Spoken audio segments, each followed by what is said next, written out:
Friends, welcome to சமையல் dresses. கருப்பு கவுனி அரிசியில் நிறைய ஃபைபர் இருக்குது. நம்ம உடம்புல இருக்கிற அதிகப்படியான கொழுப்பை குறைச்சி நீண்ட ஆயுளை தரக்கூடிய இந்த கருப்பு கவுனி அரிசியில் எப்படி கஞ்சி வைக்கலான்னு பார்க்கலாம் வாங்க.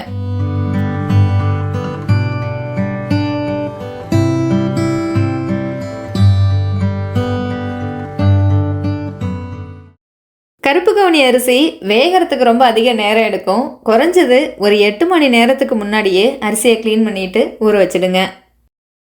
ஒருவேளை ஊற வைக்க மறந்துட்டிங்கன்னா பாசிப்பருப்பை வறுத்துட்டு அரிசியையும் பருப்பையும் மிக்ஸி ஜாரில் சேர்த்து ஒரு பல்ஸ் விட்டு எடுத்து வச்சுக்கோங்க. 2 கப்பளவு கவுனி அரிசிக்கு 1/2 கப்பளவு பாசிப்பருப்பை எடுத்து பொன்னிறமாக வறுத்து வச்சுக்கோங்க. இந்த கஞ்சிக்கு ரொம்ப அதிகப்படியான எண்ணெய் தேவைப்படாது. 2 டீஸ்பூன் எண்ணெய் சேர்த்துக்கோங்க. எண்ணெயே சேர்க்காமலும் கஞ்சி வச்சுக்கலாம். தாளிப்புக்கு 1 டீஸ்பூன் சீரகம், 1/2 டீஸ்பூன் வெந்தயம் சேர்த்து தாளிப்பு கொடுத்துருங்க. 2 பச்சை மிளகாவை கீறிட்டு சேர்த்துக்கோங்க.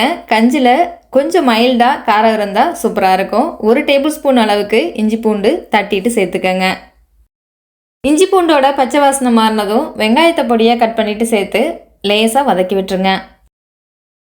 அடுத்ததாக 2 தக்காளியை கட் பண்ணிவிட்டு சேர்த்து வதக்கி விட்டுருங்க.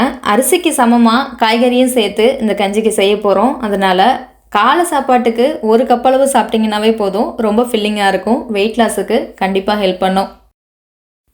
அது மட்டும் இல்லாமல் டயபெட்டிக் இருந்துச்சுன்னா இந்த கஞ்சி வாரத்தில் ஒரு தடவை வச்சு சாப்பிட்ருங்க. காய்கறி உங்கள் விருப்பம் போல் சேர்த்துக்கங்க.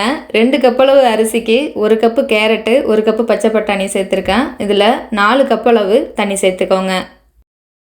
தேவையான உப்பு சேர்த்துக்கங்க. மூடி வச்சு 6லேருந்து 7 விசில் வர வேக விட்டு எடுத்துக்கோங்க.